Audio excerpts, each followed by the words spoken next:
Hello everyone and welcome back to Mr. Sleepy Crime. I know many of you enjoy listening to these stories as you fall asleep. So before you drift off, I'd love for you to leave a comment letting me know where in the world you're tuning in from. And if you're enjoying the story, don't forget to like and subscribe, it really helps the channel grow. Before we begin, I want to acknowledge that this story involves real people and real tragedies. We tell these stories not for entertainment, but to remember the victims and perhaps help others recognize the warning signs that could prevent similar tragedies. For the best experience, feel free to lower the volume a little, just enough to let the story gently carry you off to sleep. Alright, please get comfortable, dim the lights, and let's dive into tonight's first story. Tonight we journey to the quiet farming community of Traer, Iowa, where beneath the surface of small-town life, a web of deception, betrayal, and ultimately murder would shatter a family forever. This is the story of Ryan Cooper, a 42-year-old husband and father whose life was cut short by those closest to him. So as we settle in, let me tell you about a case that would rock this small Iowa town to its core. In the heart of Iowa's farmland, where cornfields stretch endlessly toward the horizon and everyone knows their neighbor's name, Ryan Cooper had built what seemed like an ordinary life. At 42 years old, Ryan was a fixture in the small town of Traer, population just over 1,700. He was the kind of man who embodied the values of rural Iowa, hard-working, dependable, and devoted to his family. Ryan and his wife Karina had created what appeared to be a typical American family.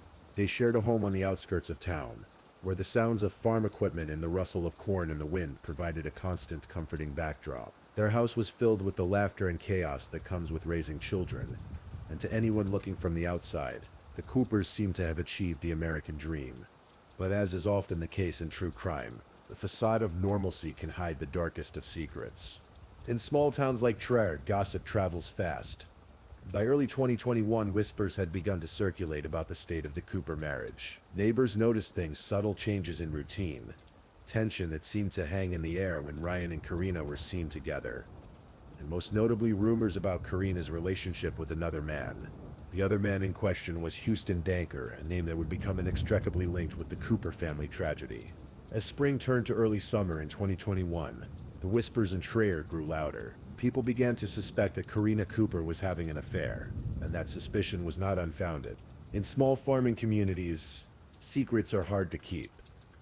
Someone always sees something, a car parked where it shouldn't be, two people talking too intimately at the local diner, or simply the way someone's eyes light up when a particular name is mentioned.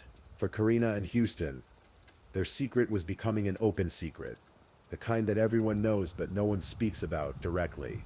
What made this situation particularly troubling was what Karina had apparently begun sharing with her friends. According to later testimony, at least two people would come forward to say that Karina had expressed a disturbing desire. She had spoken about wanting to shoot her husband in the face. These weren't offhand remarks made in anger, but statements that would later take on a chilling significance. The weight of maintaining a double life, the pressure of small-town scrutiny, and whatever psychological forces were at work in Karina's mind were building towards something terrible. Ryan, meanwhile, may have sensed that something was wrong. Evidence would later suggest that he might have discovered the affair, adding another layer of tension to an already volatile situation. June 18, 2021, began like any other day in the Cooper household. The children went about their evening routines, the familiar sounds of a family settling in for the night, filling the house. Ryan, following his usual pattern, settled into his favorite recliner in the living room, a piece of furniture that had become his sanctuary at the end of long days.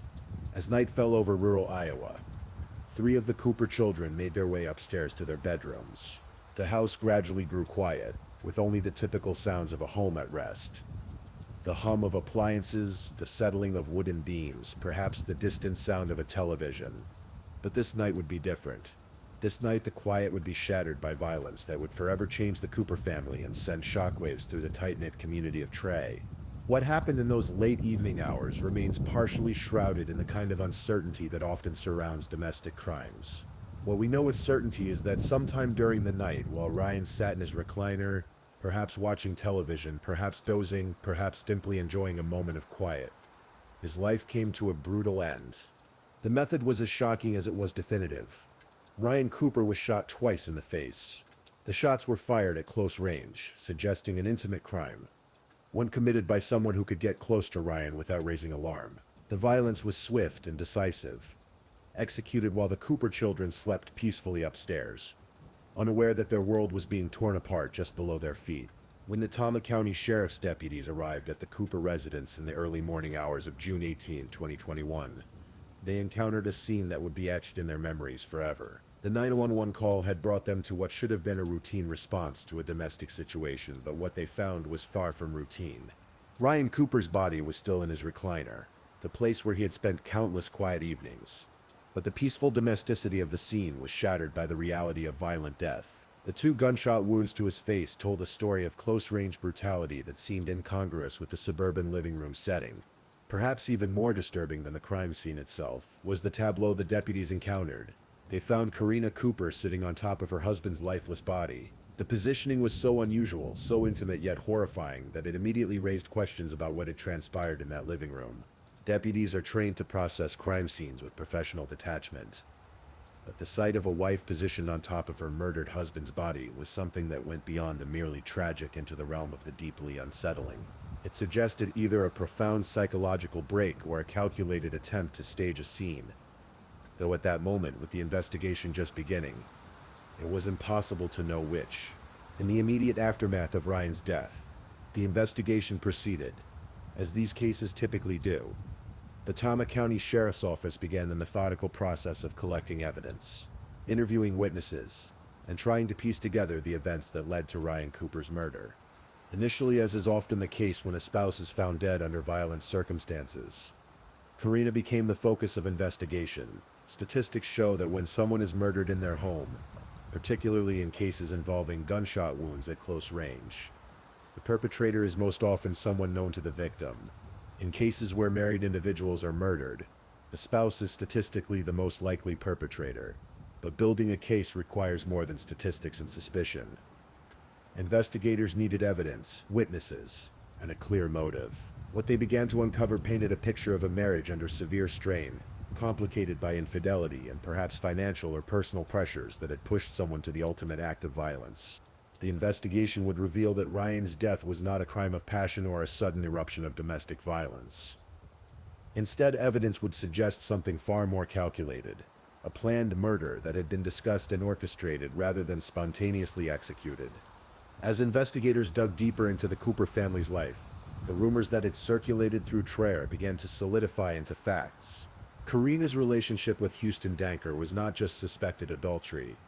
It was a full-blown affair that had apparently consumed both participants.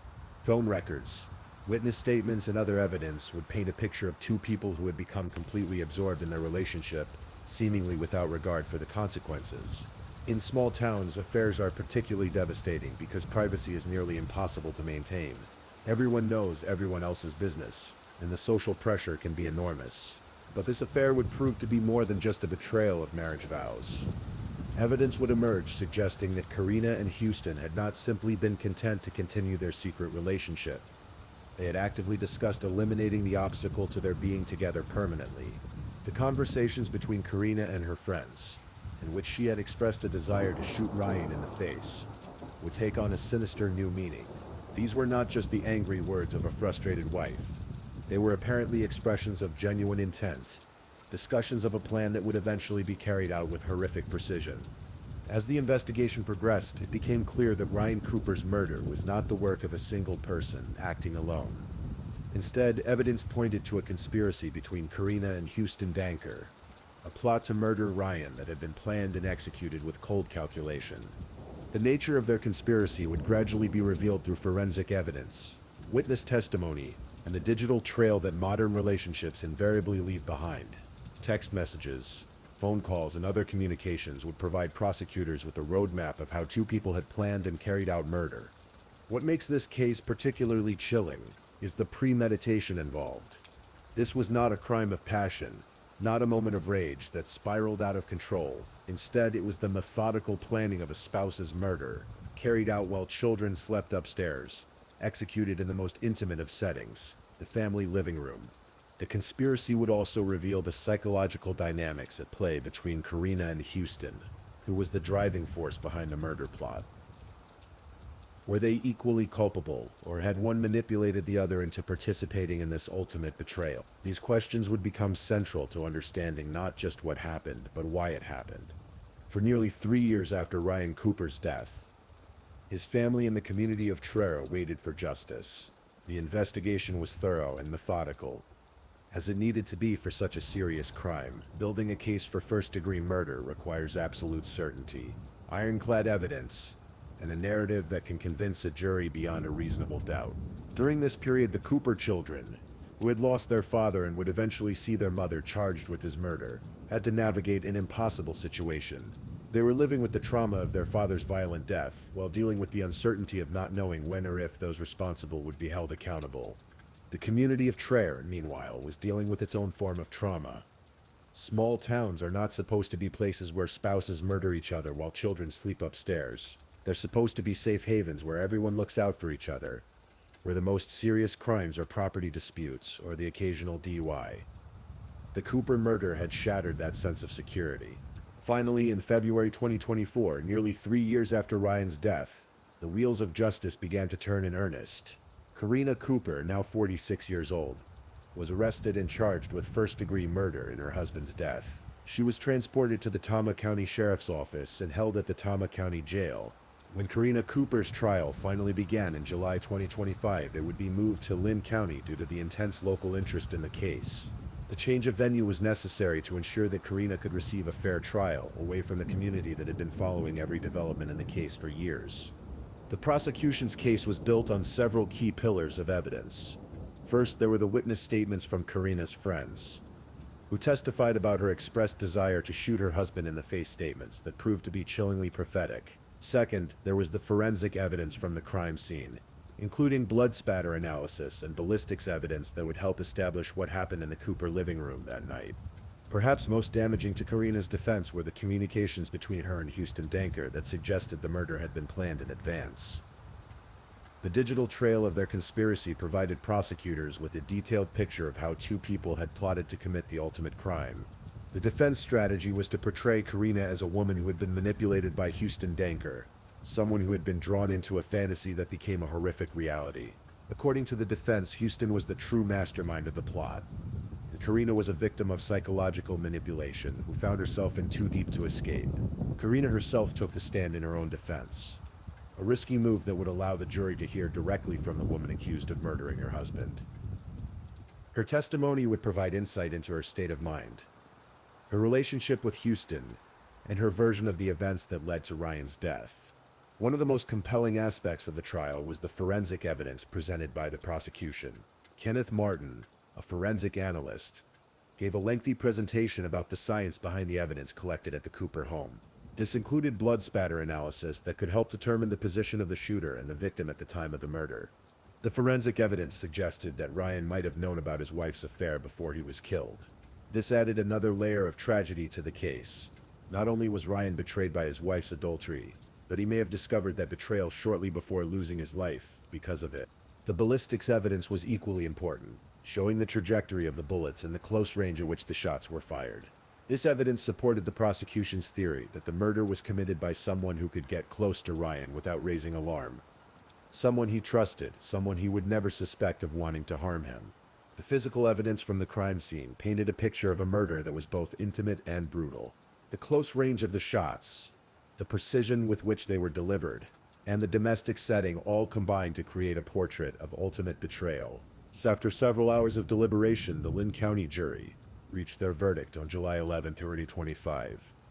They found Karina Sue Cooper guilty of first-degree murder in the death of her husband Ryan Cooper. The verdict came just after 5 p.m. on a Friday, nearly 4 years after Ryan's death and over a year since Karina's arrest. The conviction carried with it a mandatory sentence of life in prison without the possibility of parole. For Karina, now 48 years old, this meant she would spend the remainder of her life behind bars, paying for the crime that had shattered her family and traumatized her community. The sentencing hearing would provide an opportunity for Ryan's family to speak about the impact of his loss. His sister Michelle Wilson spoke about how the crime was committed in their home while 3 of the children slept upstairs, emphasizing the particular horror of violence perpetrated in what should have been a safe family space. Ryan's family members spoke of their determination to keep his memory alive, to ensure that he would not be forgotten in the wake of the sensational aspects of his murder. They spoke of him as a father, a farmer, and a friend, roles that defined who he was far more than the violent circumstances of his death. While Karina Cooper's trial concluded with her conviction, the story was not yet complete. Houston Denker, the man accused of conspiring with Karina to murder Ryan, still faced his own day in court. His trial was scheduled for August 12, 2025, in Johnson County District Court in Iowa City. Denker's case had been postponed multiple times due to defense motions and scheduling conflicts, but the legal system's patience was not unlimited. Eventually, he too would face a jury, an answer for his alleged role in Ryan Cooper's murder. The prosecution's case against Denker would likely follow similar lines to the case against Karina, that the two had conspired together to eliminate Ryan, so they could be together without the impediment of Karina's marriage. The challenge would be proving Denker's specific role in the conspiracy and his level of involvement in the actual murder. For the Cooper family and the community of Traer, Denker's trial would represent the final chapter in the legal proceedings stemming from Ryan's death. Only when both conspirators had been held accountable could there be a sense that justice had truly been served. Perhaps the most tragic aspect of the Ryan Cooper murder case is the impact on the children who lost both parents in a single night. When Ryan was murdered, they lost their father to violence. When Karina was arrested, tried, and convicted, they effectively lost their mother to the consequences of her actions. These children, who had been sleeping peacefully upstairs while their father was being murdered in the living room below, would have to carry the trauma of that night for the rest of their lives. They would have to process not only the loss of their father, but the knowledge that their mother was responsible for that loss. The children's experience represents one of the most heartbreaking aspects of domestic violence cases involving murder. They become collateral damage in conflicts they had no part in creating, victims of decisions made by adults who should have been protecting them rather than destroying their family. The Cooper children would now face the challenge of rebuilding their lives without either parent, relying on extended family members and community support to help them navigate their grief and trauma. Their story serves as a reminder that the victims of murder extend far beyond the person who loses their life. Entire families and communities are damaged by these acts of violence. The small town of Traer, Iowa, was forever changed by the Ryan Cooper murder. In communities where violent crime is rare, a case like this reverberates through every aspect of daily life. People who had once felt secure in their homes and confident in their neighbors began to question those assumptions. The case also highlighted the hidden tensions that can exist even in the most seemingly peaceful communities. The affair between Karina and Houston, the whispered conversations about shooting someone in the face, the gradual breakdown of a marriage. All of these elements had been present in Traer without most residents being fully aware of how dangerous the situation had become. In the aftermath of the murder and the subsequent trials, the community would have to confront some difficult truths about domestic violence, marital infidelity, and the warning signs that might have been missed. While it's impossible to know whether intervention could have prevented Ryan's murder, the case served as a stark reminder that tragedy can strike anywhere, even in the heart of America's farmland. The murder of Ryan Cooper offers several sobering lessons about the nature of domestic violence and the escalation that can occur when infidelity intersects with other forms of relationship dysfunction. The case demonstrates how seemingly ordinary marital problems can spiral into deadly violence when the right combination of factors comes together. The premeditated nature of Ryan's murder distinguishes it from many domestic violence cases, which often involve spontaneous eruptions of violence during arguments or confrontations. Instead, this was a calculated crime, planned in advance by two people who had decided that murder was preferable to divorce or separation. The case also illustrates the importance of taking seriously the warning signs of potential violence. Karina's statements about wanting to shoot her husband in the face were not just angry words. They were expressions of genuine intent that her friends might have taken more seriously in hindsight. Finally, the case highlights the devastating impact that selfish decisions by adults can have on children. The Cooper children will spend the rest of their lives dealing with the consequences of choices made by their parents, choices that robbed them of their father and their mother in a single act of violence.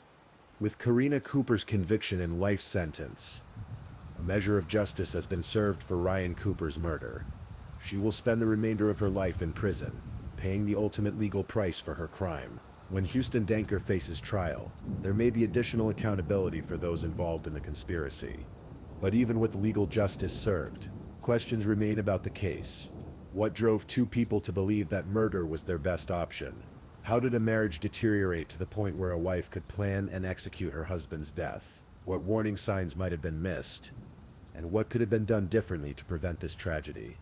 These questions may never be fully answered, but they remind us that behind every true crime case are real people whose lives have been forever altered by violence. Ryan Cooper was more than just a victim. He was a father, a community member, and a human being whose life had value beyond the circumstances of his death. As this case moves from the courtroom into the history books, it's important to remember that at its center was a man named Ryan Cooper, who deserved better than the fate he received. He was 42 years old when he died, still young enough to have many years ahead of him to watch his children grow up, to contribute to his community, and to live whatever life he chose for himself. Instead, his life was cut short by the two people who should have been most committed to protecting him, his wife and her lover.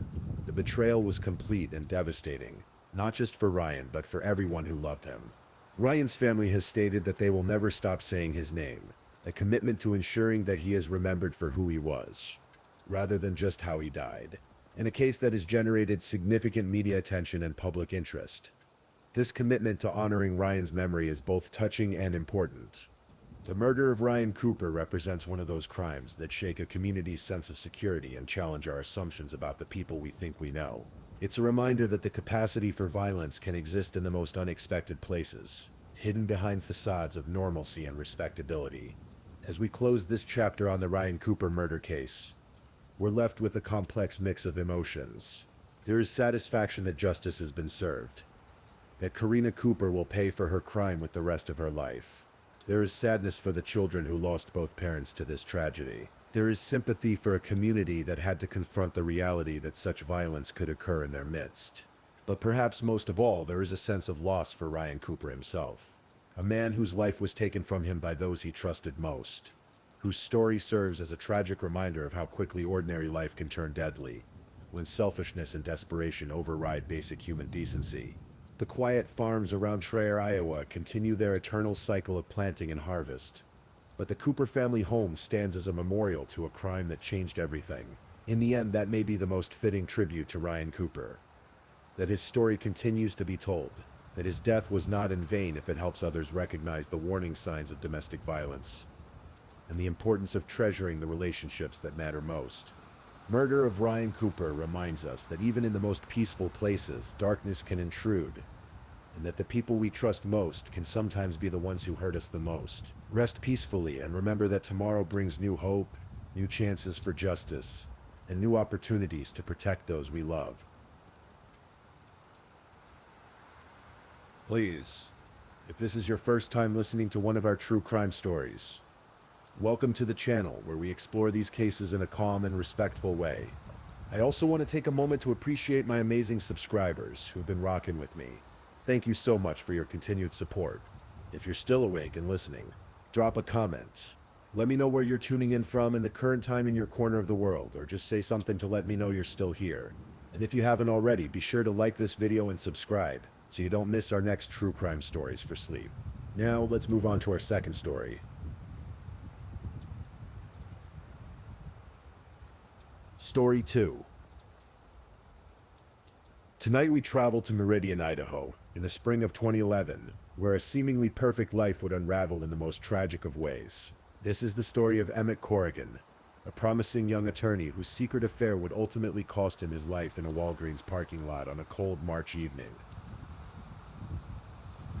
In 2010, 30-year-old Emmett Corrigan appeared to have everything a man could want. He was a rising star in the legal world, having established himself as a talented attorney in Meridian, Idaho, a growing suburb of Boise. Emmett had built his career on hard work and ambition, and his professional reputation was stellar among his colleagues and clients alike. At home, Emmett's life seemed equally blessed.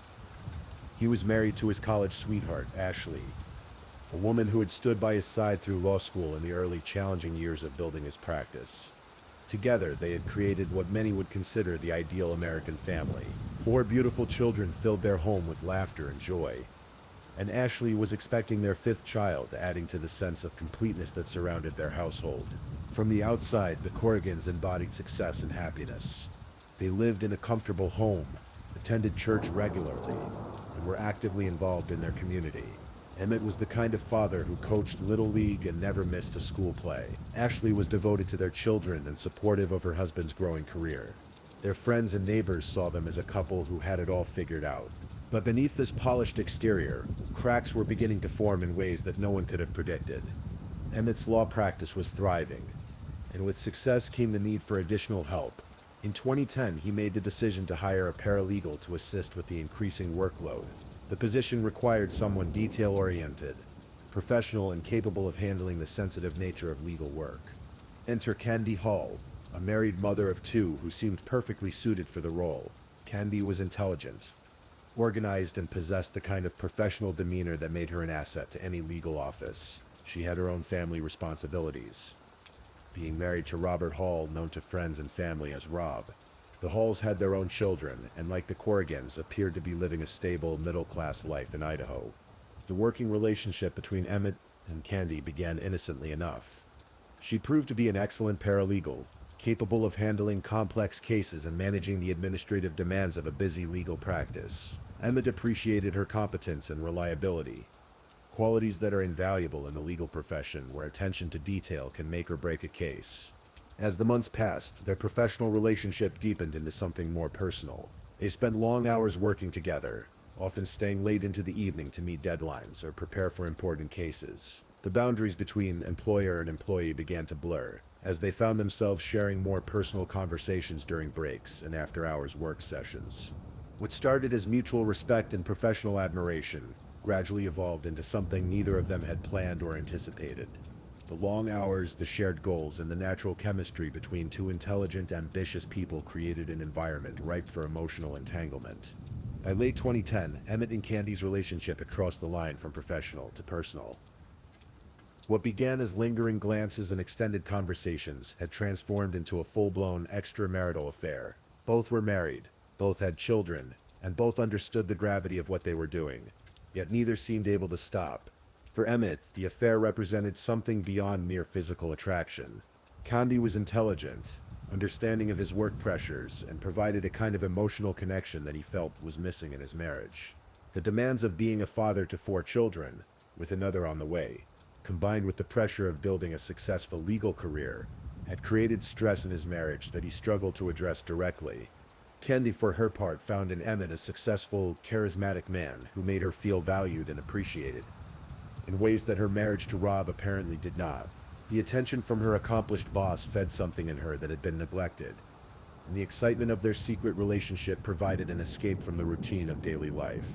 The affair was conducted with the careful planning that both their professional lives demanded. They met in hotels, took extended lunch breaks together, and found ways to spend time alone that wouldn't raise immediate suspicion. They were discreet, or so they believed, careful not to let their personal relationship affect their work environment in obvious ways. However, maintaining such a secret required an elaborate web of lies and deceptions. Emmett had to account for his whereabouts to Ashley, particularly during a time when she was pregnant and needed his support. The guilt of deceiving his pregnant wife while she prepared to bring their 5th child into the world weighed heavily on him. Yet he continued the affair. Candy faced similar challenges, having to explain her late hours and change behavior to Rob. The strain of living a double life began to show in small ways. Mood changes, distraction, and the constant mental energy required to keep their secret. Meanwhile, Rob and Candy Hall's marriage was experiencing its own serious problems, issues that extended well beyond Candy's affair with Emmett. Their relationship had been deteriorating for some time, plagued by mutual infidelity, financial stress, and communication breakdown. Rob was not naive about his wife's affair.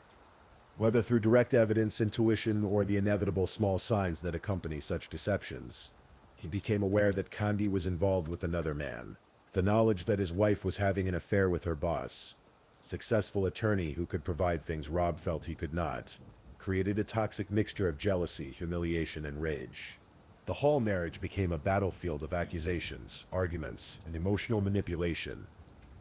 Both Rob and Candy had apparently been unfaithful to each other at various points in their marriage, creating a relationship built on mistrust and resentment. The foundation of their marriage had eroded to the point where they were more adversaries than partners. Rob's discovery of Candy's affair with Emmett represented more than just marital infidelity. It was a blow to his masculinity. his sense of worth, and his ability to provide for and protect his family. The fact that his wife's lover was a successful professional man made the betrayal even more painful and humiliating. As the affair continued into early 2011, the tensions in both marriages reached a breaking point. Ashley was preparing for the birth of their fifth child, blissfully unaware that her husband was living a secret life that threatened everything they had built together. Rob was becoming increasingly unstable, consumed by thoughts of his wife's betrayal and the man who had in his mind stolen her away from their family. By March 2011, the situation had become untenable for all involved. The affair between Emmett and Candy had been ongoing for months, and the strain of maintaining their secret was taking its toll on everyone. Rob's behavior had become increasingly erratic as he struggled with the knowledge of his wife's infidelity.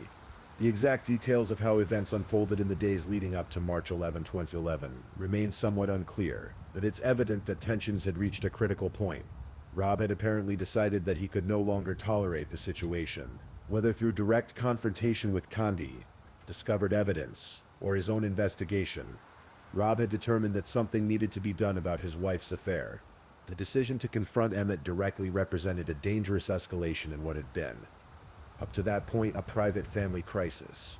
Rob's mental state during this period appears to have been severely compromised by the emotional trauma of his failing marriage and his wife's very public affair with a prominent member of their community. What drove Rob to seek a direct confrontation with Emmett may never be fully understood. Was it an attempt to salvage his marriage by eliminating what he saw as the primary threat? Was it simple revenge against the man he blamed for destroying his family? Or was it a desperate cry for help from a man who felt he had lost everything that mattered to him? The tragic events that would unfold on March 11 to 2011 suggest that Rob's emotional state had deteriorated to the point where he was no longer thinking rationally about the consequences of his actions. The evening of March 11, 2011 began like many others in Meridian, Idaho. Families were finishing dinner, children were completing homework, and the routine rhythms of suburban life were playing out in homes throughout the community. For three people, however, this night would end in tragedy that would destroy multiple families and leave a community in shock. The exact sequence of events that led to the fatal confrontation in the Walgreens parking lot remains the subject of some debate, as the primary witness, Candy Hall, provided conflicting accounts of what transpired. What is clear is that sometime after 10 p.m., a confrontation between Rob Hall and Emmett Corrigan was arranged at the Walgreens pharmacy on Eagle Road in Meridian. The choice of location, a busy commercial parking lot, suggests that perhaps one or both men believed that a public setting would prevent the situation from escalating to violence. If so, this calculation proved tragically wrong. According to the subsequent investigation, Rob had armed himself with a .20-80 caliber pistol before heading to the meeting. This detail alone suggests that Rob's intentions may not have been as benign as later claims would suggest. The decision to bring a loaded weapon to what was ostensibly a conversation indicates a level of premeditation that would later prove crucial to the prosecution's case. Candy was also present at the scene, though her exact role in arranging or facilitating the meeting remains unclear. Her presence would later make her the sole witness to the events that unfolded, a responsibility that would prove challenging given the traumatic nature of what she witnessed and her emotional investment in all the parties involved. The confrontation between the two men, one the betrayed husband, the other the successful lover, was brief but deadly. Words were exchanged, though their exact content remains unknown.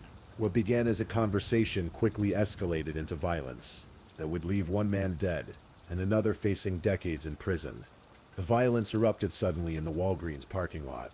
According to the evidence presented at trial, Rob Hall fired 3 shots that night. 2 of those shots struck Emmett Corrigan with fatal accuracy. One bullet hit his forehead and the other struck his chest, wounds that proved immediately fatal. The sound of gunshots in a busy commercial area brought immediate attention from nearby businesses and passing motorists. Sometime after 10 p.m. that night, a 911 call reporting several shots fired at the pharmacy's parking lot meant the authorities rushed there. When first responders arrived at the scene, they found a complex and confusing situation. Emmett Corrigan was found dead at the scene. His life ended at just 30 years of age. The promising attorney, father of 4 with a 5th child on the way, lay motionless in the parking lot of a suburban pharmacy, the victim of a love triangle turned deadly. But the scene was further complicated by the discovery of Rob Hall, who was found unconscious with a gunshot wound to his head. The 3rd bullet fired that night had been aimed at Rob himself, though it had not proven fatal. Whether this was an intentional suicide attempt that failed or an accidental discharge during the struggle remains a matter of some debate. Candy Hall was found at the scene, hysterical and in shock, the sole witness to the violent end of the affair that had consumed her life for months. Her presence at the scene, combined with her emotional state, made it difficult for investigators to immediately piece together exactly what had transpired. The parking lot of the Walgreens became a crime scene, with police tape cordoning off the area as investigators began the painstaking process of reconstructing the events that had led to Emmett's death. The scene was surreal, a place where families routinely stopped to pick up prescriptions and everyday items, had become the site of a murder that would shock the entire community. The investigation into Emmett Corrigan's murder began immediately, but it was complicated by several factors that made determining the exact sequence of events challenging. The primary witness, Candy Hall, was emotionally traumatized and provided conflicting accounts of what had transpired, making it difficult for investigators to establish a clear timeline of events. As surveillance footage did not pick up the shooting, the only witness was Candy. Unfortunately, she was not a good witness, and gave conflicting statements, so it was not clear what exactly happened during those crucial moments in the parking lot. This lack of clear evidence made the case more complex than a typical murder investigation. Rob Hall's condition further complicated the investigation. He had been found unconscious with a head wound and claimed to have no memory of the events of that night. Whether this amnesia was genuine or convenient became a matter of significant debate during the subsequent legal proceedings. As investigators delved deeper into the case, the full scope of the love triangle that had led to the shooting began to emerge. The affair between Emmett and Candy became public knowledge, shocking both their families and the broader community. The revelation that a respected attorney had been carrying on an extramarital affair with his paralegal while his wife was pregnant added layers of complexity to an already tragic situation. The investigation revealed that Corrigan had hired Candy as a paralegal back in 2010, establishing the timeline of their professional relationship and its evolution into something more personal. This professional connection would become crucial in understanding how the affair had developed and why it had ultimately led to such devastating consequences. Detectives had to piece together not just the events of March 11, 2011, but also the months of deception, passion, and growing tension that had led to that fatal confrontation. They interviewed friends, family members, and colleagues of all three individuals involved, gradually building a picture of the complex relationships that had culminated in murder. The case against Robert Hall was built on the prosecution's theory that he had deliberately murdered Emmett Corrigan in a premeditated act of revenge. The prosecutors didn't believe it was self-defense. With further investigation and Candy's statements, it was revealed that Robert fired 2 shots at Emmett and tried to take his own life with the 3rd bullet, which missed his skull. The prosecution argued that Rob's decision to bring a gun to the meeting, combined with the precision of the shots that killed Emmett, demonstrated clear intent to commit murder. They contended that this was not a crime of passion or self-defense, but rather a calculated act of revenge by a man who could not accept his wife's affair. Rob's defense team, however, argued that their client had acted in self-defense and that any memory loss regarding the events was genuine due to the head trauma he had sustained. They claimed that the confrontation had escalated unexpectedly and that Rob had fired in fear for his own safety. The trial became a highly publicized event in Idaho, drawing attention not just for the violent nature of the crime, but for the scandal of the affair that had precipitated it. The courtroom was packed with family members, friends, and community members, who struggled to understand how such a tragedy could have unfolded among people they thought they knew. After a high-profile trial spanning 2 weeks, jurors found Robert Hall guilty of second-degree murder. The jury rejected the self-defense argument, concluding that the evidence supported the prosecution's theory that Rob had deliberately killed Emmett Corrigan. In 2012, Rob was convicted of second-degree murder and sentenced to 30 years. He is eligible for parole in 2028. The sentence reflected the serious nature of his crime while acknowledging that this was not a first-degree murder, with premeditation beyond a reasonable doubt. The murder of Emmett Corrigan sent shockwaves through the Meridian community and beyond. The revelation of the affair and its violent conclusion destroyed multiple families and left lasting scars on everyone involved. For Ashley Corrigan, the tragedy was compounded by the dual betrayal of her husband's death and the discovery of his affair. Ashley Harmon's 5th child was just 6 weeks old when her husband Emmett Corrigan was gunned down in the parking lot of a pharmacy in 20. She was left to raise 5 children alone while grappling with the complex emotions of grief, betrayal, and anger. The children lost their father at young ages, and they would grow up knowing not just that he had been murdered, but that he had died because of his own choices and actions. The legacy Emmett left behind was complicated by the circumstances of his death. making the grieving process even more difficult for his family. Candy Hall faced her own set of consequences. Her marriage to Rob was effectively over, though the legal proceedings kept them connected through the complex web of testimony and legal requirements. She had to live with the knowledge that her affair had directly led to Emmett's death and Rob's imprisonment. The weight of being the catalyst for such destruction must have been overwhelming. The Hall children, like the Corrigan children, became innocent victims of the adult decisions that had led to tragedy. They lost their father to prison and faced the stigma of being associated with a murder case that had garnered significant media attention. The murder of Emmett Corrigan serves as a stark reminder of how personal choices can have devastating consequences that extend far beyond the individuals directly involved. What began as an extramarital affair between two consenting adults escalated into a situation that destroyed multiple families and left children without fathers. The case highlights the complex emotions and motivations that drive people to make decisions that seem incomprehensible to others. Rob Hall's decision to confront Emmett with a loaded weapon represented the culmination of months of emotional turmoil, feelings of inadequacy, and the humiliation of being betrayed by his wife with a man he perceived as more successful than himself. Emmett's decision to engage in the affair, while his wife was pregnant with their fifth child, demonstrated how even intelligent, successful people can make choices that put everything they value at risk. The temporary excitement of the forbidden relationship cost him his life and left his children without a father. Candy's role in the tragedy is perhaps the most complex. As the woman at the center of the love triangle, she bore witness to the violent end of relationships that had defined her life. Her conflicting statements to police suggest the psychological trauma of watching two men she cared about destroy each other because of their involvement with her. The Corrigan murder case had a lasting impact on the Meridian community and the broader legal community in Idaho. The revelation that a respected attorney had been killed because of an extramarital affair shocked many who thought they knew Emmett personally and professionally. The case served as a cautionary tale about the hidden complexities and seemingly perfect lives. The Corrigans had appeared to be the ideal family, successful, religious, involved in their community, yet beneath the surface were problems significant enough to lead to infidelity and ultimately murder. For the legal community, the case was particularly troubling because it involved the murder of one of their own in circumstances that reflected poorly on professional ethics and personal conduct. The affair between an attorney and his paralegal raised questions about workplace relationships and the potential for abuse of power dynamics.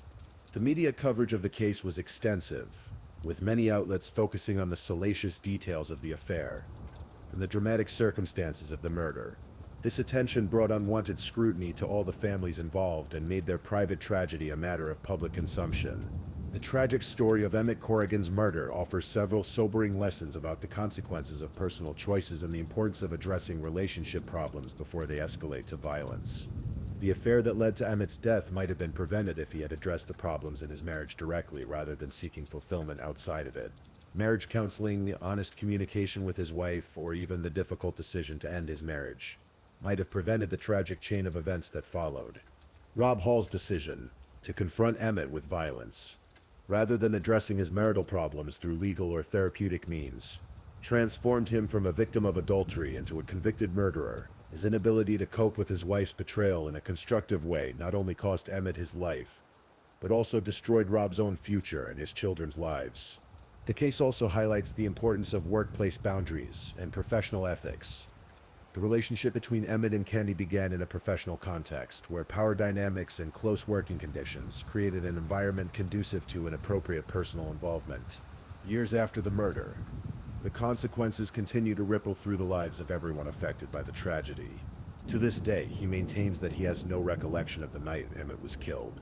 Rob Hall remains in prison, serving his 30-year sentence. His claim of amnesia regarding the events of March 11, 2011, has never been conclusively proven or disproven. The children from both families have grown up in the shadow of this tragedy. The Corrigan children have had to navigate their teenage and young adult years without their father, while also grappling with the complex legacy he left behind. The Hall children have had to live with the knowledge that their father is a convicted murderer and that their family was destroyed by their parents' choices. Ashley Corrigan has had to rebuild her life as a single mother of 5, dealing not only with the practical challenges of raising children alone, but also with the emotional complexity of her husband's betrayal and murder. Her strength in moving forward while honoring her children's need to understand their father's story has been remarkable. The broader community has also had to process the lessons from this tragedy. The case has been featured in numerous true crime programs and podcasts, ensuring that the story continues to serve as a cautionary tale about the dangers of unchecked passion and unresolved conflict. As we conclude this tragic story, it's important to remember that the murder of Emmett Corrigan was not an inevitable result of an extramarital affair. Many relationships face infidelity without resorting to violence. What made this case different was the combination of personal choices, emotional instability, and the decision to resolve conflict through violence rather than through legal or therapeutic means. The story serves as a reminder that our choices have consequences not just for ourselves, but for everyone we care about. Emmett's decision to have an affair affected not just his marriage, but ultimately led to his death and left his children without a father. Rob's decision to confront his wife's lover with a gun transformed him from a victim into a perpetrator and destroyed his own family in the process. Perhaps most tragically, the children involved in this case, both the Corrigan and Hall children, paid the highest price for choices they had no part in making. Their lives were forever altered by the adult decisions that led to that fatal night in a Walgreens parking lot. The murder of Emmett Corrigan remains a stark reminder of how quickly life can change and how the choices we make in moments of passion or despair can have consequences that last forever. It's a story that continues to resonate because it involves ordinary people making extraordinary bad decisions that led to irreversible tragedy. In the quiet suburbs of Meridian, Idaho, life has moved on, but the lessons from that March night in 2011 remain relevant. The Walgreens where Emmett died continues to serve the community, but for those who remember, it stands as a monument to the devastating consequences of unchecked passion and unresolved conflict. This has been the story of Emmett Corrigan, a man whose life ended too soon because of choices that seemed manageable until they weren't. May his story serve as a reminder that our personal decisions have far-reaching consequences, and that seeking help for our problems is always preferable to letting them escalate to the point of no return. Please, if you're enjoying these stories, don't forget to leave a comment. Let me know where you're listening from and what time it is in your corner of the world. And if you haven't already, be sure to like this video and subscribe so you don't miss the next true crime story for sleep. Now let's move on to our third story.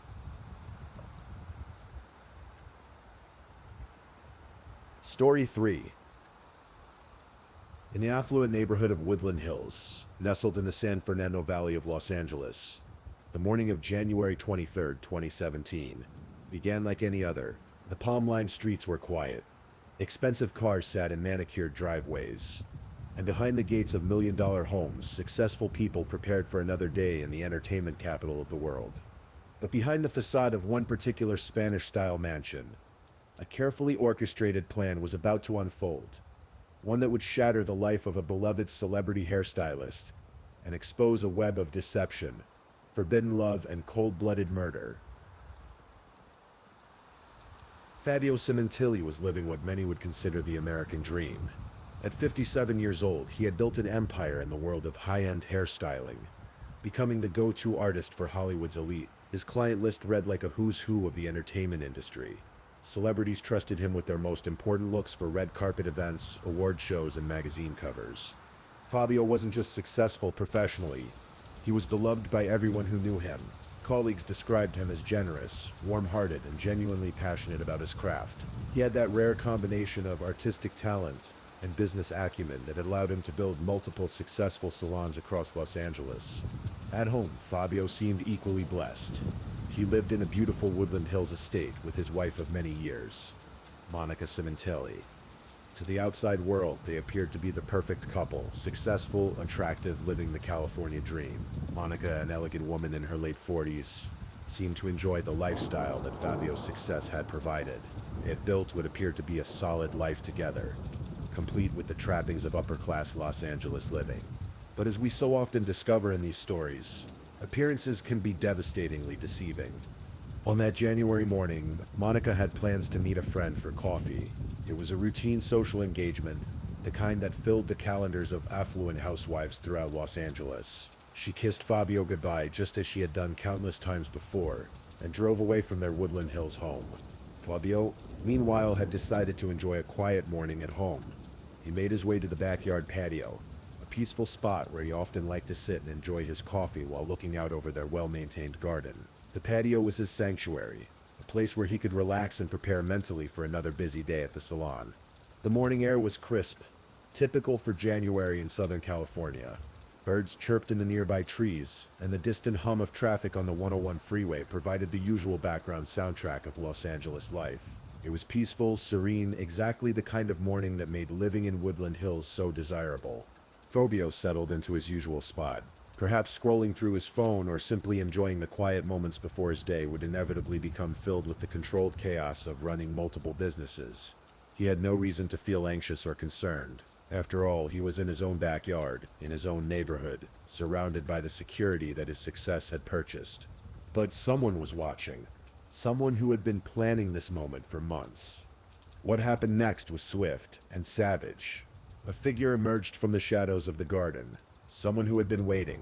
Someone who knew Fabio's routines. Someone who had planned this attack with meticulous precision.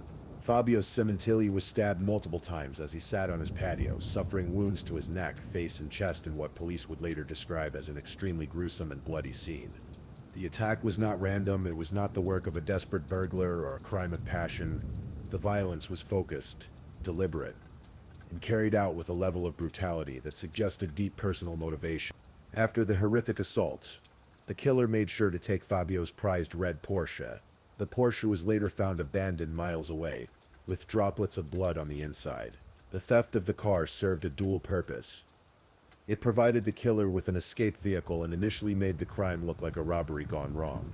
When Monica returned home later that morning, she discovered a scene that would haunt her for the rest of her life, or so it would seem to anyone watching her reaction. She called 911, her voice filled with what sounded like genuine shock and grief. The responding officers found exactly what Monica had reported. Fabio's lifeless body on the patio, surrounded by evidence of a violent struggle. The brutality of the scene was immediately apparent, and investigators knew they were dealing with something far more sinister than a simple home invasion. At first, police thought Fabio Cementilli was killed during a robbery.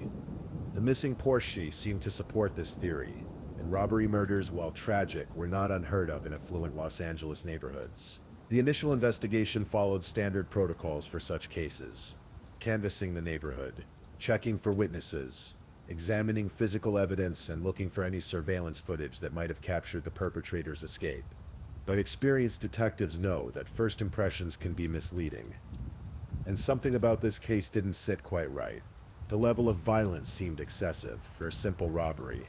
The attack appeared personal, intimate in its brutality. There were small details that began to nag at the investigators. Inconsistencies that would eventually unravel a conspiracy far more complex than anyone initially imagined. In the immediate aftermath of Fabio's murder, Monica played the role of the devastated widow perfectly. She spoke to police with what appeared to be genuine grief, cooperating with their initial questions, and providing them with basic information about her husband's life and business dealings. To friends and family, Monica seemed utterly shattered by the loss. She accepted condolences with grace, made funeral arrangements with the kind of attention to detail that suggested she wanted to honor her husband's memory properly, and spoke movingly about the man she had lost. The funeral was well attended, a testament to how beloved Fabio had been in both his professional and personal circles. Colleagues from the hairstyling world, clients who had become friends, and neighbors who had known the couple for years, all came to pay their respects. Monica stood at the center of it all, accepting hugs and words of comfort, the picture of a woman trying to hold herself together in the face of an unimaginable tragedy. But even as Monica grieved publicly, detectives were working quietly in the background, following leads and examining evidence. They were methodical, patient, and thorough, qualities that would prove essential as the true story began to emerge. As weeks passed, the investigation took on a more focused direction. Detectives had been examining Fabio's financial records, business relationships, and personal life, looking for any enemies or conflicts that might explain such a violent attack. What they discovered was surprising. Fabio Cementilli appeared to be exactly what he seemed, a successful businessman who was well liked by virtually everyone who knew him. He had no known enemies, no business disputes that had turned ugly, no gambling debts or other financial troubles that might have made him a target. This lack of obvious motives actually made the case more intriguing to investigators. In their experience, when a successful person is murdered with such brutality, there's usually a clear reason: money, revenge, jealousy, or some other powerful emotion that drives someone to kill. The breakthrough came when detectives decided to take a much closer look at Monica herself. While she had been cooperative during the initial investigation, they began to examine her movements, her relationships, and her own financial situation more carefully. What they discovered would transform the entire case. Monica Cementilli was living a double life.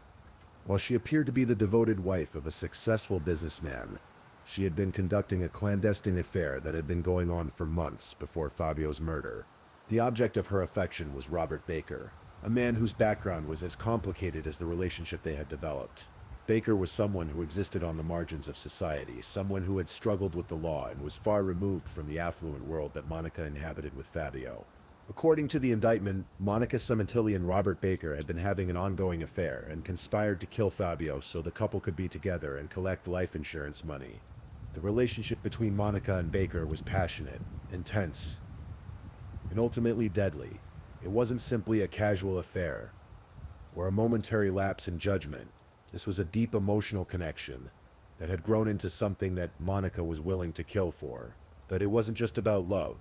There was also a significant financial motive that made Fabio's death attractive to both Monica and her lover. Fabio had been successful enough to carry substantial life insurance policies, and Monica stood to inherit not just those policies but also his business interests and their considerable shared assets. The combination of forbidden love and financial gain created a powerful motive for murder, but it also required careful planning and execution. Monica and Baker weren't dealing with a random victim. They were planning to kill someone whose death would be thoroughly investigated, someone whose murder would automatically make his spouse a person of interest. The conspiracy to kill Fabio Cementilli was not a spur-of-the-moment decision. Evidence would later show that Monica and Baker had been planning the murder for months, working out details and waiting for the right opportunity. Monica's role in the conspiracy was crucial. As Fabio's wife, she had access to information that Baker needed. Fabio's daily routines, when he would be alone at the house, the layout of their property, and the security measures that were in place. The plan they developed was designed to make the murder look like a robbery. Baker would wait until Monica had left the house, then attack Fabio and steal his Porsche. The theft of the expensive car would provide misdirection for investigators, making them initially focus on the possibility that Fabio had been killed during a robbery rather than looking immediately at personal motives. But the level of violence in the attack would eventually work against them. The savage nature of the stabbing suggested personal hatred rather than the clinical efficiency typically associated with robbery murders. A professional robber would likely have used a gun or would have inflicted only the minimum violence necessary to subdue their victim.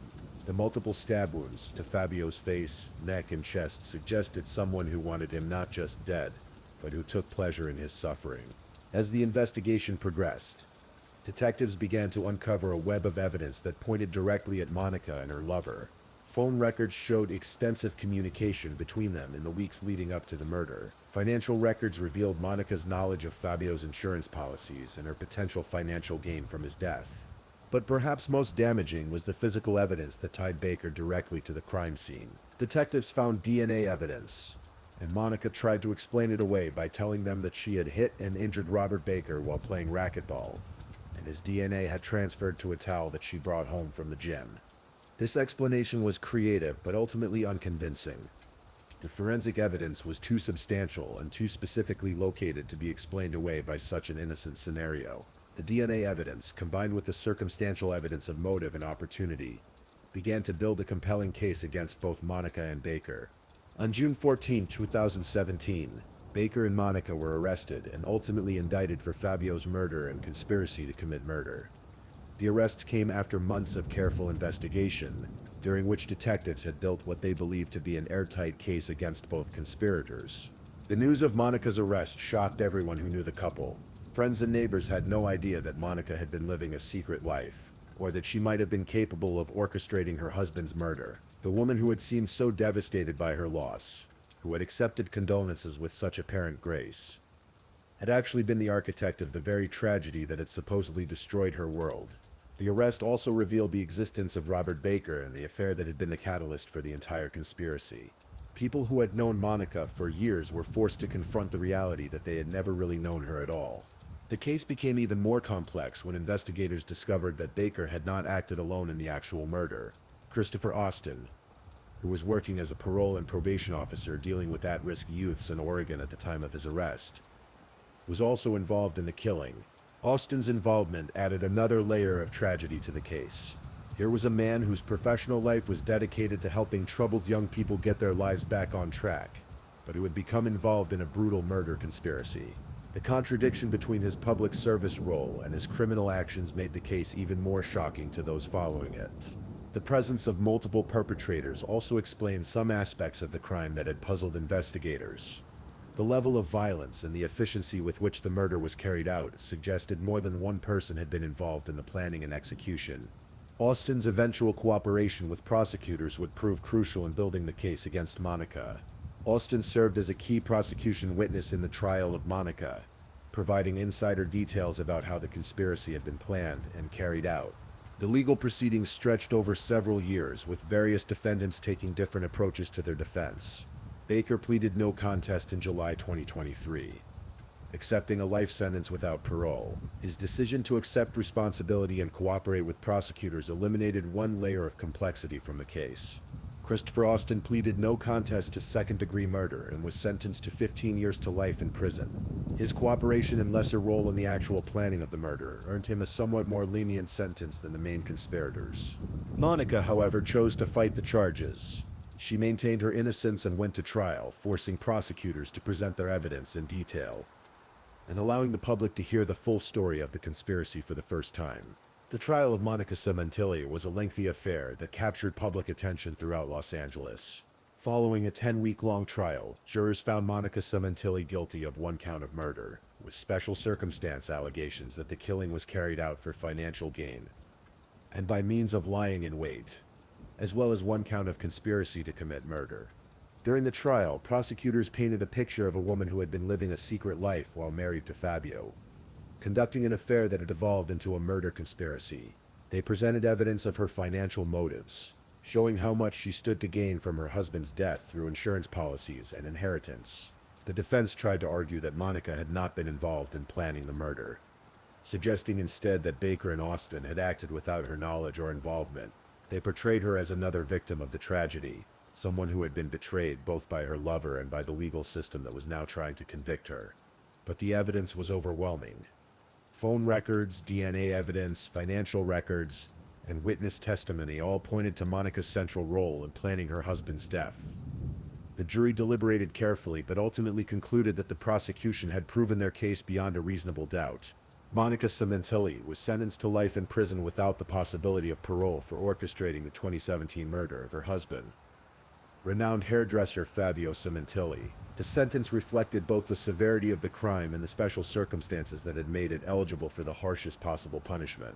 The life sentence without parole meant that Monica would spend the rest of her natural life in prison, never again experiencing the freedom or luxury that she had enjoyed during her years with Fabio. The woman who had been willing to kill for money and love would now have neither. For the Cementilli family, the verdict provided a measure of justice, but could never truly compensate for the loss they had suffered. Fabio's death had robbed them not just of a beloved family member, but of someone who had been a positive force in the lives of countless people throughout his career. The case of Monica Cementilli serves as a stark reminder of how deception can lurk behind even the most seemingly perfect facades.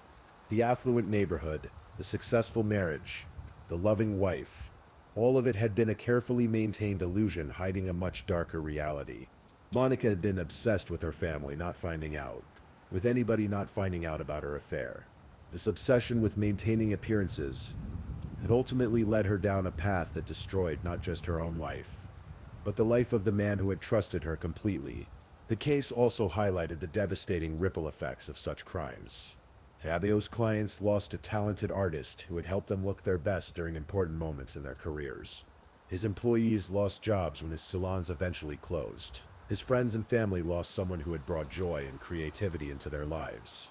The investigation had revealed the methodical nature of the conspiracy, showing how Monica and her co-conspirators had planned every detail of the murder, while maintaining the pretense of normalcy in their daily lives. The ability to compartmentalize such dark intentions while going about routine activities speaks to a level of deception that most people find incomprehensible. The Monica Cementilli case demonstrates both the strengths and limitations of the criminal justice system. On one hand, patient detective work eventually uncovered the truth despite the conspirators' efforts to make the murder look like a random robbery. Forensic evidence, financial analysis, and careful investigation of personal relationships all combined to reveal what had really happened on that January morning in Woodland Hills. The case also shows how modern investigative techniques, DNA analysis, cell phone records, financial tracking, can piece together complex conspiracies even when the perpetrators have tried to cover their tracks. Monica and her co-conspirators had planned carefully, but they had underestimated the thoroughness of modern criminal investigation. At the same time, the case raises questions about what drives seemingly ordinary people to commit extraordinary crimes. Monica had been living a comfortable life with a successful husband, but she had been willing to throw it all away for an affair and the promise of even more money. The psychology behind such decisions remains difficult for most people to understand. Beyond the legal proceedings and criminal justice aspects, the Monica Cementilli case represents a profound human tragedy. Fabio Cementilli had worked hard to build a successful career in what he believed was a loving marriage. He had trusted his wife completely, never suspecting that she was capable of plotting his death. The betrayal was absolute and devastating. Monica had not simply been unfaithful. She had been planning his murder while continuing to share his bed, eat meals with him, and maintain the pretense of their marriage. The level of deception required to carry out such a conspiracy over months is almost incomprehensible to most people. For Fabio's friends, family, and colleagues, the revelation of Monica's involvement added another layer of trauma to their grief.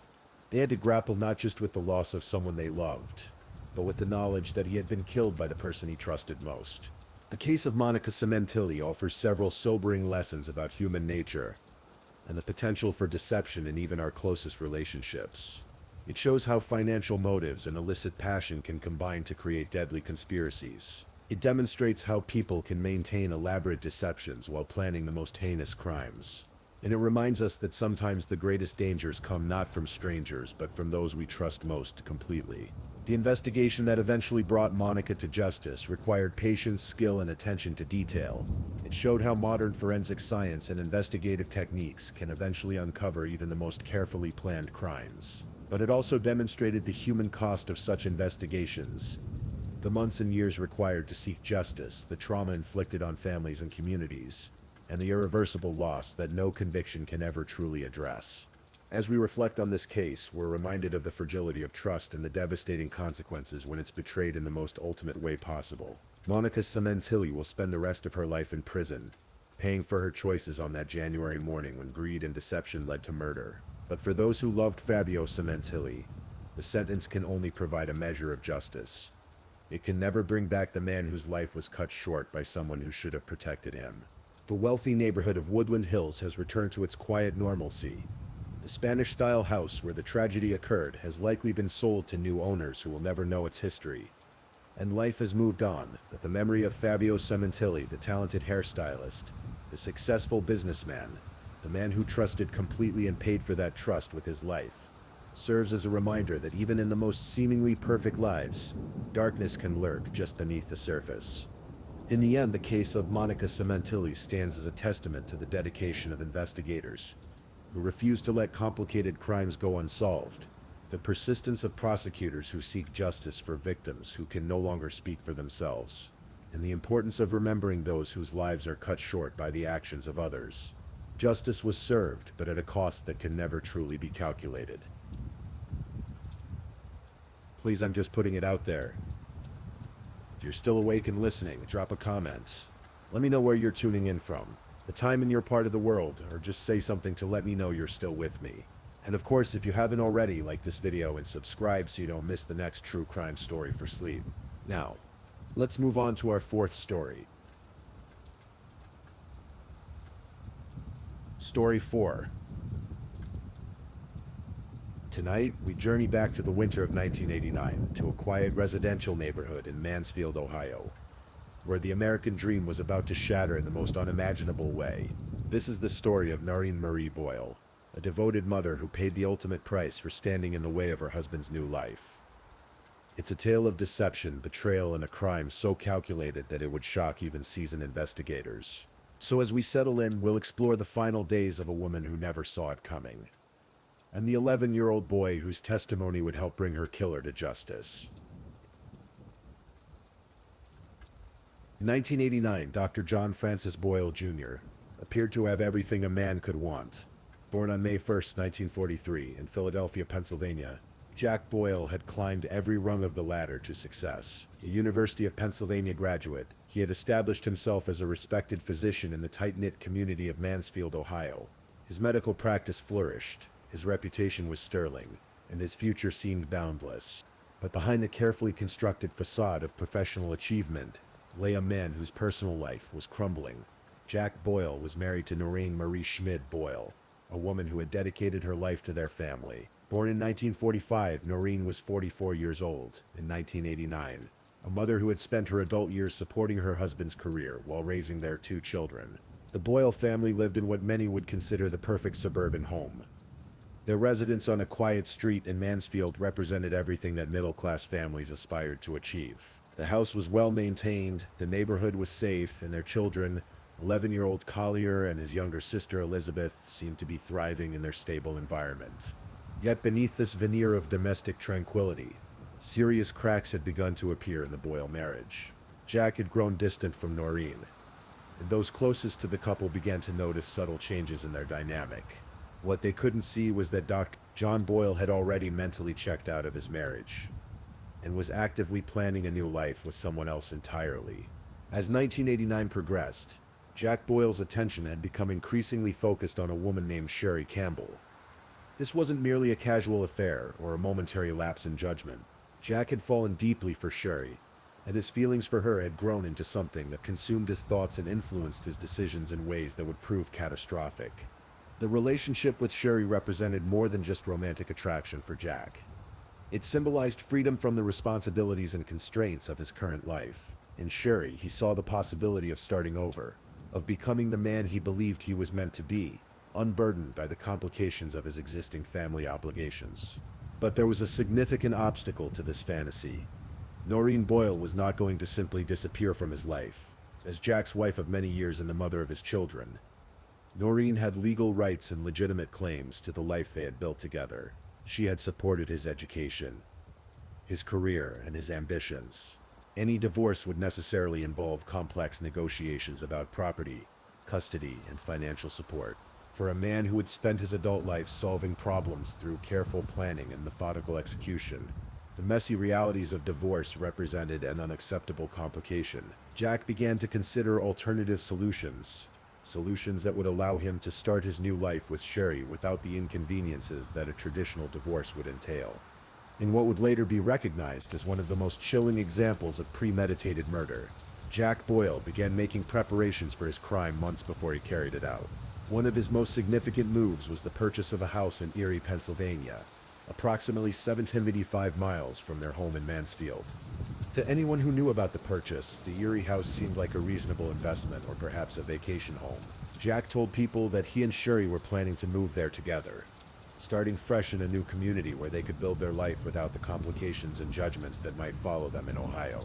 But investigators would later conclude that Jack bought the house with a much darker purpose in mind.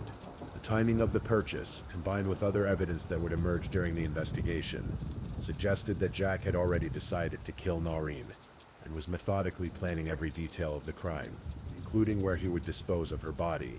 The basement of the Erie house would become central to Jack's plan. It was private, isolated, and provided him with the perfect location to conceal evidence of his crime. But what made this location particularly sinister was that Jack intended to literally bury the past beneath the foundation of his new life, with Sherry. As 1989 drew to a close, the Boyle marriage had deteriorated to the point where divorce seemed inevitable. Noreen had become increasingly aware that her husband's feelings toward her had changed, and she was preparing to protect herself and her children through legal channels. It was during this period that Noreen made a statement that would later prove to be tragically prophetic. While sitting in the parking lot of a Bob Evans restaurant with her 11-year-old son Collier, just 1 month before her death, Noreen looked at her child and said words that would haunt him for the rest of his life. "If anything happens to me, your father did it." This wasn't said in anger or as part of a dramatic argument. According to those who heard about it later, Noreen spoke these words calmly, as if she were providing important information that might someday be needed. Whether she truly believed her husband was capable of murder, or was simply expressing her fears about their deteriorating relationship, Her words would prove to be devastatingly accurate. The fact that Noreen felt compelled to share this concern with her young son suggests that she had begun to sense something dangerous in her husband's behavior. Perhaps she had noticed changes in his demeanor, or perhaps she had intuitive concerns about how far he might go to free himself from their marriage. December 30th, 1989 was supposed to be a time of family celebration. Jack's mother, Christine Boyle, had arrived at the family home in Mansfield to spend the New Year's holiday with her son, daughter-in-law, and grandchildren. The presence of extended family should have created an atmosphere of warmth and togetherness, but instead it provided Jack with the perfect cover for his crime. The evening of December 30th passed quietly, with the family settling in for the night. Christine was staying in the guest room. The children were in their bedrooms, and Jack and Noreen retired to their room as they had done countless times before. Nothing about the evening seemed particularly unusual or threatening, but as the clock moved past midnight and December 31st, 1989 began, the quiet suburban home became the scene of a brutal murder. 11-year-old Collier was sleeping in his bedroom when he was awakened by sounds that no child should ever have to hear. First came a scream, a sound so disturbing that it jolted him from sleep and filled him with immediate dread. Then came the sound of two distinct thuds, impacts that seemed to shake the house itself. The boy lay in his bed, his heart racing, trying to process what he had heard. In those terrible moments, as silence returned to the house, young Collier couldn't have known that he had just witnessed the final moments of his mother's life.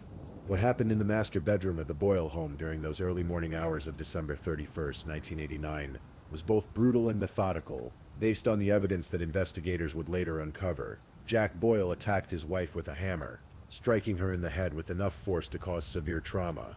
But the hammer blow wasn't enough to kill Noreen immediately, and Jack couldn't risk her surviving to tell anyone what had happened. In what prosecutors would later describe as an act of cold-blooded calculation, he placed a plastic bag over her head and suffocated her, ensuring that there would be no possibility of her survival. The crime scene would later reveal the level of planning that had gone into the murder. Jack had prepared for this moment, gathering the materials he would need, and choosing a method that he believed would allow him to dispose of the evidence effectively. After killing Noreen, Jack wrapped her body in a green tarp, as if he were preparing to transport cargo, rather than concealing the remains of the woman who had shared his life for years. Every action he took demonstrated a chilling lack of emotion, and a focus on practical concerns rather than any sense of remorse or horror at what he had done. The house that night held a grandmother sleeping peacefully in the guest room, two children traumatized by sounds they couldn't fully understand, and a killer methodically preparing to dispose of his wife's body. When dawn broke on December 31st, 1989, the Boyle household awoke to a new reality. Christine Boyle, Jack's mother, had no idea that a murder had taken place just down the hall from where she slept. The children were confused and frightened by what they had heard during the night, but they were still too young to fully comprehend the magnitude of what had occurred. Jack, meanwhile, was already putting the next phase of his plan into action. When young Collier asked about the sounds he had heard and wondered where his mother was, Jack provided an explanation that was both simple and devastating in its callousness. He told his son that Noreen had left on a vacation for an 11-year-old boy who had heard his mother scream and then disappear. This explanation was both confusing and deeply troubling. Why would his mother leave without saying goodbye? Why would she go on vacation during the holidays when family was visiting? And why did his father seem so calm about her sudden departure? But Jack's plan required that everyone believe Noreen had left voluntarily, at least until he could dispose of her body and establish an alibi that would hold up under scrutiny. He needed time to drive to Erie, Pennsylvania, and complete the ghastly work he had planned. With Noreen's body wrapped in the green tarp and loaded into his vehicle, Jack Boyle began the 1795-mile journey to Erie, Pennsylvania. This drive, which should have taken less than 3 hours, represented the final stage of his premeditated plan to murder his wife and start a new life with Sherry Campbell. The drive to Erie gave Jack time to consider what he was about to do. With each mile that passed, he was moving further from any possibility of changing course or finding a different solution to his problems. Yet there's no evidence to suggest that he wavered in his determination or felt any remorse for the crime he had already committed. Upon arriving at the house in Erie, Jack proceeded to carry out the most disturbing aspect of his plan. Rather than simply burying Noreen's body in a remote location where it might never be found, he had decided to inter her beneath the basement floor of the house, where he planned to live with Sherry. This decision reveals something particularly chilling about Jack's psychology. He wasn't just trying to hide evidence of his crime. He was planning to literally build his new life on top of his wife's grave. The symbolism was as disturbing as it was practical. He would start fresh with Sherry while Noreen remained trapped beneath their feet, silenced forever. Jack dug a grave in the basement floor, placed Noreen's body inside, and then poured fresh concrete over the site. To anyone who might visit the house in the future, the basement would appear normal, perhaps recently renovated.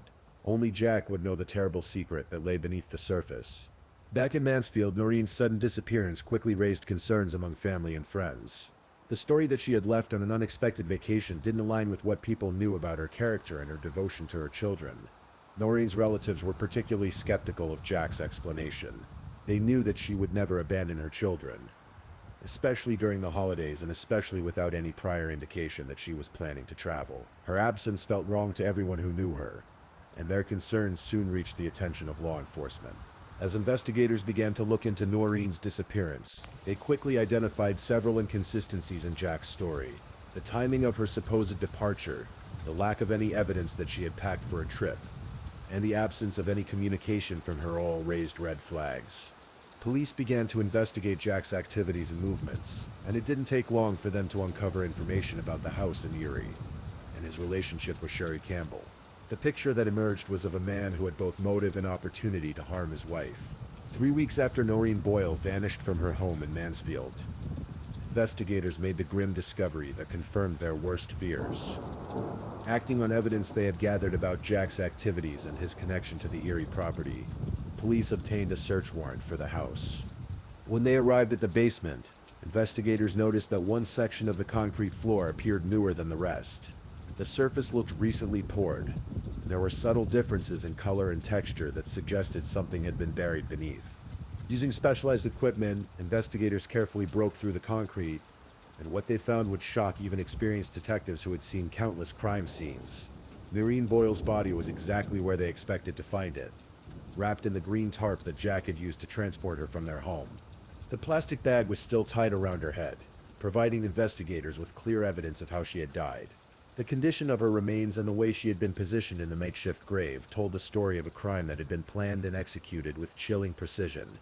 For the investigators who uncovered Noreen's body, this wasn't just another case to solve. The brutality of the murder and the calculated way that Jack had attempted to conceal it represented one of the most disturbing crimes they had ever encountered. With Noreen's body recovered and the evidence mounting against him, Jack Boyle was arrested and charged with her murder. The man who had once been respected in his community as a successful physician now faced the possibility of spending the rest of his life in prison.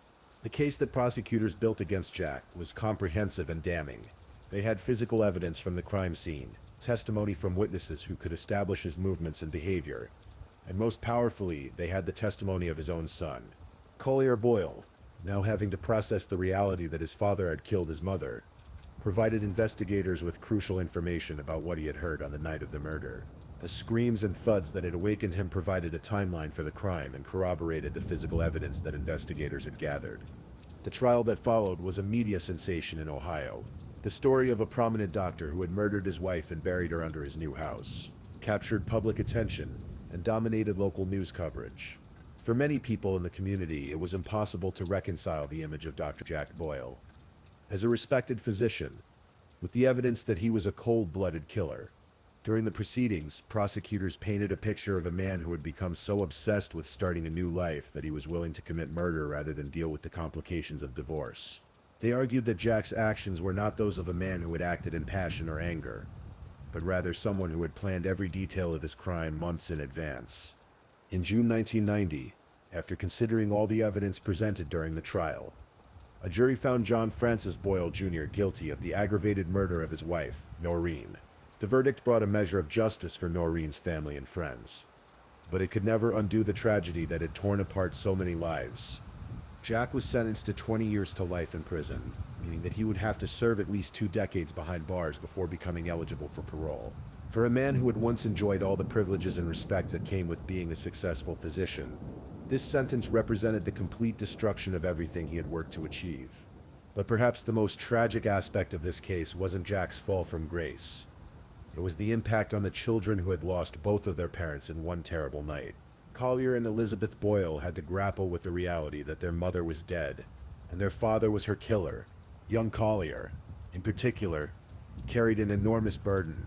Not only had he lost his mother in the most violent way imaginable, but he had also played a crucial role in ensuring that her killer was brought to justice. The testimony he provided helped prosecutors secure Jack's conviction, but it also meant that he had to confront the reality of his father's guilt in a very public way. The years that followed, Jack Boyle's conviction were difficult ones for the surviving members of the family. Collier and Elizabeth had to rebuild their lives without either parent, relying on extended family and the support of their community to help them navigate the challenges of growing up in the shadow of such a terrible crime.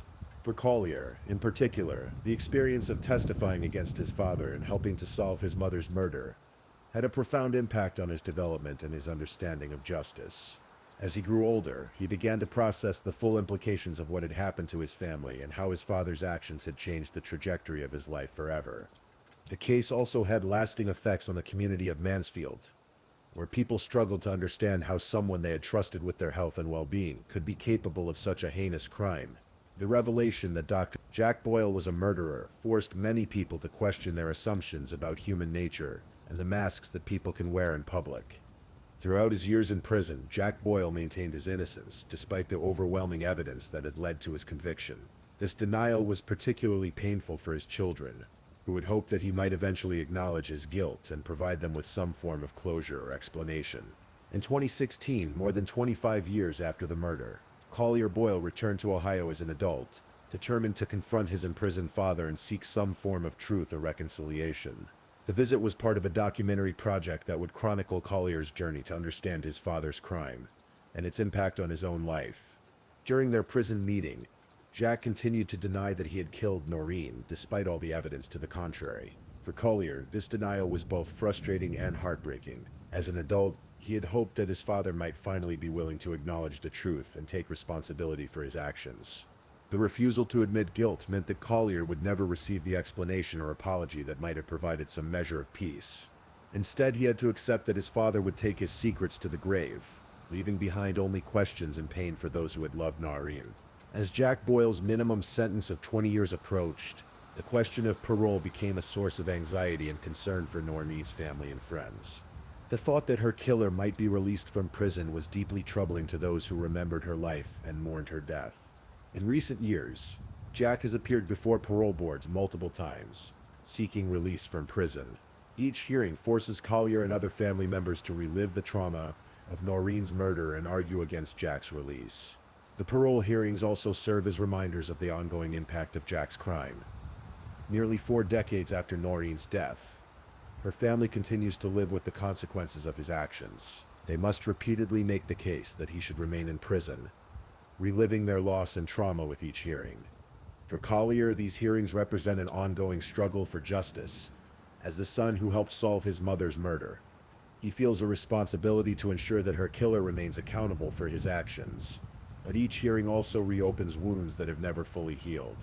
The murder of Noreen Boyle serves as a stark reminder of how domestic violence can escalate to its most extreme and tragic conclusion. Her death was not the result of a moment of passion or a sudden loss of control. It was the culmination of careful planning by a man who viewed murder as a solution to his personal problems. The case also highlights the importance of believing and protecting those who fear for their safety in domestic situations. Noreen's prophetic warning to her son that if anything happens to me, your father did it, suggests that she sensed the danger she was in. But tragically, that awareness wasn't enough to save her life. For investigators and prosecutors, the Boyle case demonstrated the importance of thorough investigation and the power of physical evidence in securing convictions. The discovery of Noreen's body beneath the basement floor provided irrefutable proof of Jack's guilt and ensured that he would face consequences for his actions. While Jack Boyle's crime received significant media attention and became the subject of documentaries and true crime stories, it's important to remember that at the center of this tragedy was a real person whose life was cut short by violence. Noreen Boyle was more than just a victim of domestic violence. She was a mother who loved her children, a woman who had supported her husband's career and contributed to her community. Her death robbed her children of their mother and deprived the world of whatever contributions she might have made in the years that followed. The fact that she was murdered in such a calculated and callous way makes her death even more tragic. She trusted the man who killed her, lived with him, shared a life and children with him, never knowing that he was capable of such violence. Today, decades after her death, Noreen is remembered not just as a victim, but as a person whose life had value and meaning. Her story serves as a reminder that behind every true crime story is a real person whose death represents an irreplaceable loss to those who love them. The murder of Noreen Marie Boyle stands as one of the most chilling examples of premeditated domestic violence in American criminal history. It demonstrates how far someone will go to escape the responsibilities and complications of their existing life, and how the desire for a fresh start can lead to the most terrible of crimes. Jack Boyle's careful planning of his wife's murder, his methodical disposal of her body, and his continued denial of guilt reveal a level of coldness and calculation that is difficult to comprehend. His actions destroyed multiple lives, not just Noreen's, but also those of his children, who had to live with the knowledge that their father had killed their mother. The case also serves as a testament to the resilience of those who survive such tragedies. Collier Boyle's courage in testifying against his father and his determination to seek truth and justice, even decades later, represent a kind of strength that emerges from the deepest trauma. As we conclude this story, we're reminded that true crime isn't just about the criminals and their methods. It's about the real people whose lives are forever changed by violence. Noreen Marie Boyle deserved better than the fate that befell her on that New Year's Eve, and her memory deserves to be honored, and her story serves as a reminder of the importance of protecting those who may be in danger from the people they trust most.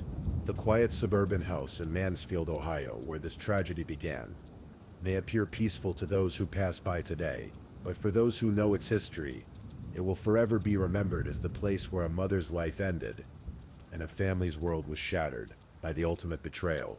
In the end, Jack Boyle's plan to start a new life with Sherry Campbell never came to fruition. Instead of the freedom he sought, he found only the confines of a prison cell. And instead of the fresh start he had envisioned, he created a legacy of pain and loss that continues to affect his children and all those who loved Noreen. The basement in Erie, Pennsylvania, where he thought he had buried his past, instead became the place where his future ended. Justice may have been delayed, but it was not denied. And Noreen Marie Boyle's death was not in vain if it serves as a warning about the dangers that can lurk behind the facades of respectability and success. Rest peacefully, Noreen. Your story has been told, your life has been remembered, and your children have grown into adults who honor your memory by seeking truth and justice in a world that too often fails to protect the innocent. Please, if you're still awake, let's move on to our last story. Story 5. In the warm coastal city of Pensacola, Florida, where the Gulf breeze carries the scent of salt water and the promise of new beginnings, a woman named Taylor Wright was preparing for what she believed would be the best chapter of her life. It was September 2017, and at 33 years old, Taylor had already lived through enough experiences to fill several lifetimes. Taylor wasn't just any ordinary resident of this Gulf Coast community. She had dedicated years of her life to law enforcement, working as a police officer and later as a crime scene technician for the Escambia County Sheriff's Office. The irony of what would later unfold is almost too painful to contemplate. A woman who had spent her career investigating crimes, collecting evidence, and seeking justice for others, would herself become the victim of the very type of case she had worked so many times before. But in September 2017, Taylor's focus wasn't on the darkness she had witnessed in her professional life. Instead, she was looking toward the light. She had recently begun working as a private investigator, a natural progression from her law enforcement background that allowed her to help people in a different way. More importantly to her personal happiness, she had found love again with Cassandra Waller, a school administrator who brought stability and joy into Taylor's world. Their relationship hadn't been without its challenges. Taylor had struggled with occasional drug use and had made mistakes that tested their bond. There had been moments of infidelity that could have ended everything between them. But love, when it's real, has a way of weathering storms that would destroy lesser connections. Taylor and Cassandra had worked through their problems with the kind of commitment that comes from knowing you found something worth fighting for. By September 2017, they had made the decision to move in together. It was a big step, one that represented not just a practical arrangement, but a declaration of their commitment to building a future together. Taylor was in the process of finalizing her divorce from her ex-husband, Jeff Wright, and looking forward to closing that chapter of her life so she could fully embrace this new one. The divorce proceedings had been contentious, as many divorces are when significant assets are involved. Taylor and Jeff had a joint bank account containing $100,000, money that represented years of savings, shared dreams that had since faded. and the practical reality of dividing a life they had once built together. As part of preparing for her new life, Taylor made the decision to withdraw her portion of those funds. $100,000 is a substantial amount of money, and Taylor was wise enough to know that carrying or storing such a sum required careful consideration. She had recently reconnected with an old friend and colleague, someone she trusted implicitly, Ashley MacArthur. Ashley, like Taylor, had worked in law enforcement. She had been a crime scene technician for the Pensacola Police Department, which meant she understood the importance of trust, integrity, and loyalty. These were people who had sworn to protect and serve, who had dedicated their careers to upholding justice. Ashley was 40 years old, 7 years older than Taylor. Their friendship was built on the solid foundation of shared professional experiences and mutual respect. When Taylor found herself in possession of a large sum of cash and needing someone trustworthy to help her manage it, Ashley seemed like the perfect choice. Taylor gave Ashley $34,000 to hold for safekeeping, money she planned to use as she started her new life with Cassandra. It was a decision based on trust, friendship, and the belief that people who had worked together in law enforcement shared an unbreakable bond of integrity. Taylor had no way of knowing that Ashley MacArthur was not the person she appeared to be. Unknown to Taylor, Ashley had been living a secret life of financial desperation and criminal activity. Between 2015 and 2017, Ashley had been systematically stealing money, running various fraudulent schemes, and living far beyond her means. She had burned down her own business in an insurance fraud scheme, and was facing charges of arson, racketeering, and fraud. The money that Taylor had entrusted to her wasn't being kept safe. It was being spent to fund Ashley's increasingly desperate attempts to maintain her lifestyle and cover her mounting debts. September 8, 2017, dawned like any other day in Pensacola. The sun rose over the Gulf of Mexico, painting the sky in soft pastels that would later seem impossibly peaceful given what was about to unfold. Taylor Wright woke up that morning with plans to run some errands with her friend Ashley. It was meant to be a routine day. Perhaps they would go to the bank, maybe grab lunch, catch up on life the way friends do. Cassandra watched Taylor leave that morning, probably giving her a kiss goodbye and telling her to have a good day. Neither woman had any way of knowing it would be the last time they would see each other alive. Taylor and Ashley spent most of that day together. They went about their business, and to any outside observer, they would have appeared to be exactly what they were supposed to be.